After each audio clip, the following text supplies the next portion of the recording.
Ah, l'Isengard, les armées d'Uruk-hai, son industrie florissante et son imposante tour. Et ce lieu est gouverné par le chef des magiciens en personne, Saruman. Saruman et ses armées donneront pas mal de fil à retordre à la communauté de l'anneau et aux différents héros de la Terre du Milieu. Mais, et si Saruman avait dit non à Sauron?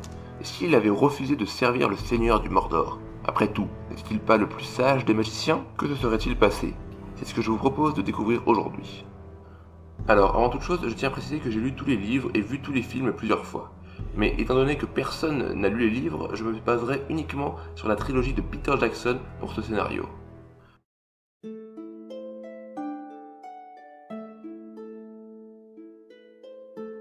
Alors, tout le début de l'histoire est identique au film. L'anniversaire de Bilbon, puis Frodon reçoit l'anneau, puis Sam et Frodon partent pour Bree, Pippin et Merry les rejoignent et ils sont poursuivis par les Nazgûl. Là où l'histoire change, c'est lorsque Gandalf va voir son maître Saruman pour lui demander conseil par rapport à l'anneau.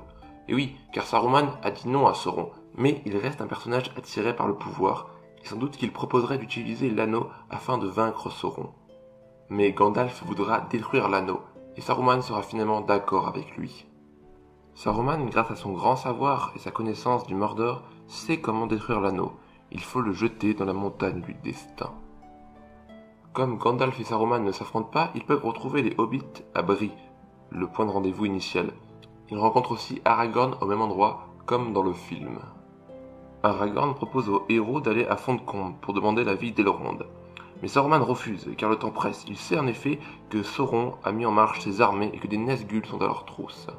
Cette compagnie alternative se met donc en marche pour le Mordor.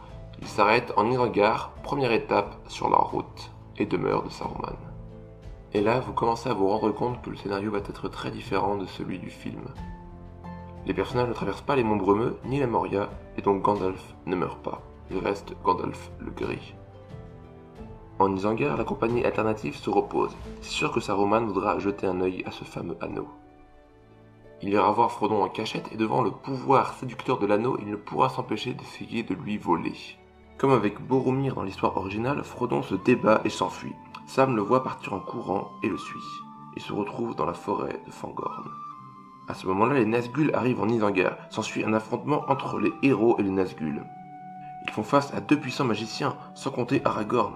Quand on voit que dans le premier film, Aragorn arrive à lui tout seul à mettre en déroute les Nefs, autant dire que là, ils n'ont aucune chance. Frodon va remonter le cours d'eau Onodlo, mais il y a de fortes chances qu'il rencontre Éomer et sa bande de Rohirrim qui patrouillent sans cesse le Rohan.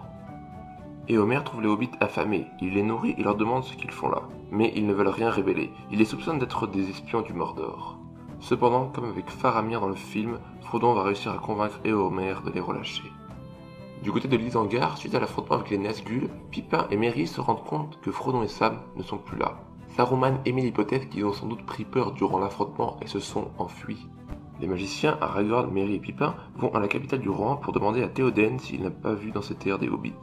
Ils vont sans aucun doute croiser Éomer qui leur dira les avoir rencontrés, et qu'ils semblaient déterminés et se diriger vers le Mordor. Les héros comprennent vite que Sam et Frodon ont décidé de faire voyage seuls. Gandalf a un sourire aux lèvres et se dit « Ils nous réservent bien des surprises, ces hobbits ». Et Saruman, plus pragmatique, trouve les Sommi-Hommes complètement insensés. Les hobbits finiront par rencontrer Gollum, qui est inexorablement attiré par l'anneau. Aragorn suggère qu'il est trop tard pour attraper les hobbits, mais que par contre, il faut impérativement empêcher le Mordor d'envahir le Gondor. Car s'il réussit, il sera beaucoup plus dur à Frodon et Sam de traverser le Gondor pour atteindre le Mordor. Il propose d'unir les hommes du Rohan et du Gondor contre les armées d'orques. Car dans ce scénario, le Rohan est beaucoup plus puissant que dans les films. En effet, il n'a jamais été attaqué par les Uruk-hai d'Isengard, leurs terres n'ont pas été ravagées, leur roi Théoden n'a jamais été sous l'emprise de Saruman. Leur royaume est prospère, riche et avec de nombreux soldats frais. Les armées du Gondor, quant à elles, sont dirigées par un très bon stratège qui n'est autre que Boromir. Et oui, ce cher Boromir est toujours vivant. Comme dans le film, les orques tentent de prendre Osgiliath, mais ils ont beaucoup plus de peine, et Faramir, le frère de Boromir, et ses rôdeurs, harcèlent sans cesse les armées de Harad qui viennent soutenir le Mordor. Gandalf approuve cette idée, mais Sauron refuse et veut retrouver les hobbits. Les héros se séparent, Aragorn et Merry vont au Rohan, et Gandalf et Pippin au Gondor, dans l'idée d'unir ces deux peuples. De son côté, Saruman part sur les traces de Frodon. Pendant ce temps, Gollum conduit Frodon et Sam jusqu'à l'entrée d'Arachné. Mais Gollum ne peut pas semer la discorde entre les deux hobbits au sujet des pains elfiques, comme il le ferait dans les films, pour la simple raison qu'ils n'en ont pas. Forcément, comme ils ne sont jamais allés à Fontcombe, jusque-là, ils se nourrissaient en chassant. De plus, Frodon n'a pas d'Arts, sa fameuse épée qui s'illumine quand une créature maléfique s'approche. Frodon et Sam se retrouvent donc rapidement prisonniers dans les toiles visqueuses de ce tunnel. Arachné s'apprête à les transpercer de son puissant dard, tout semble perdu. Mais soudain, un éclair de lumière jaillit de la pénombre et une épée vient transpercer la tête de l'énorme araignée. C'est Saruman, qui comme dans tout bon film américain est arrivé juste au bon moment. Frodon et Sam remercient de tout leur cœur le magicien. Saruman s'approche alors de Frodon et lui présente toutes ses excuses pour l'avoir violenté en Isengard. Et lui dit « Maintenant, allons jeter ce fléau dans la montagne du destin. Vous devez être fatigué de porter cet anneau, mon cher Frodon. Donnez-le-moi, je vais le porter pour vous. » Mais Frodon refuse fermement. Sam menace même Saruman. Il comprend très vite qu'il ne pourra pas voir cet anneau, mais il rengaine sa fierté. Gollum s'est entre-temps enfui quand il a vu que son plan était foutu. Frodon arrive donc sur les terres désolées du Mordor beaucoup plus tôt que dans les films. Pour une idée de comparaison, leur entrée au Mordor arriverait en même temps que la victoire du gouffre de Helm dans l'histoire originale. Les orques n'ont toujours pas réussi à prendre la rive ouest d'Osgiliath, et Sauron n'a pas encore rassemblé son armée pour écarter Minas Tirith, la capitale du Gondor. D'ailleurs, parlons-en du Gondor. Grâce aux médiateurs que sont Aragorn et Gandalf, les deux royaumes humains du Rohan et du Gondor se sont alliés. Et au moment où Frodon arrive au Mordor, Théoden, accompagné d'Aragorn et Merry, à la tête d'une armée de plusieurs milliers de Rohirrim, sont en route bien décidés à écraser tout orc qui souille les territoires du Gondor. Devant cette masse d'humains qui se liguent, Sauron prend peur. Il rassemble toutes ses forces armées et les envoie soutenir les orques d'Osgiliath, tandis que d'autres troupes tenteront de traverser le fleuve un peu plus au nord pour contourner et prendre par revers les Rohirrim qui arrivent en renfort.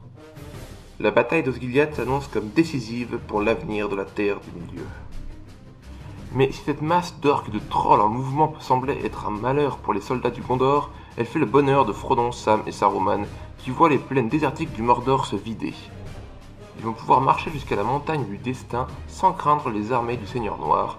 Notre petite équipe commence donc la traversée de ces terres rocailleuses. Pendant ce temps, des dizaines de milliers d'orques arrivent à Osgiliath. Les soldats du Gondor sont submergés par le nombre. Dans la bataille, Faramir est tué d'une flèche dans la tête. Voyant ce déferlement d'ennemis, Gandalf et Boromir tentent d'organiser une retraite. Au nord, des milliers d'orques ont traversé le fleuve et ont formé un mur de piques qui s'avance en direction des Rohirrim. Mais les fiers cavaliers du Rohan n'ont que faire de ces cure-dents qui servent de lance à ces infâmes créatures. Leur charge est dévastatrice, et c'est une dizaine de milliers de Rohirrim qui s'abattent sur ces orques. La victoire est foudroyante. Mais au sud, une nouvelle menace vient d'apparaître. Les Mumakil. Ces énormes éléphants avancent vers les soldats du Gondor qui battent en retraite. Au même moment, Frodon, Sam et Saruman arrivent à la montagne du destin. Enfin le moment de détruire cet anneau de malheur. Frodon sort l'anneau et s'apprête à le jeter, mais il hésite. À la vue de l'anneau, Saruman devient comme fou et bondit sur Frodon. Il lui arrache l'anneau. Sam veut intervenir, mais il reçoit un violent coup sur la tête. C'est Gollum qui les a suivis. Gollum voit alors Saruman jubiler en tenant l'anneau entre ses doigts. Il crie « Mon précieux !» en bondissant sur le magicien. Celui-ci perd l'équilibre et tombe dans l'étang de feu en entraînant Gollum et l'anneau avec lui. Au même moment, la tour de Sauron s'effondre sur elle-même et il meurt. De même, les orques et trolls se mettent à mourir. Il ne reste que les armées d'Aradrim à écraser et c'est la victoire de la bataille d'Osgiliath. Comme dans l'histoire originale, Gandalf, aidé de ses aigles, récupère Sam et Frodon. Ils vécurent heureux et eurent beaucoup d'enfants. Fin. Non, ça c'est une autre histoire ça.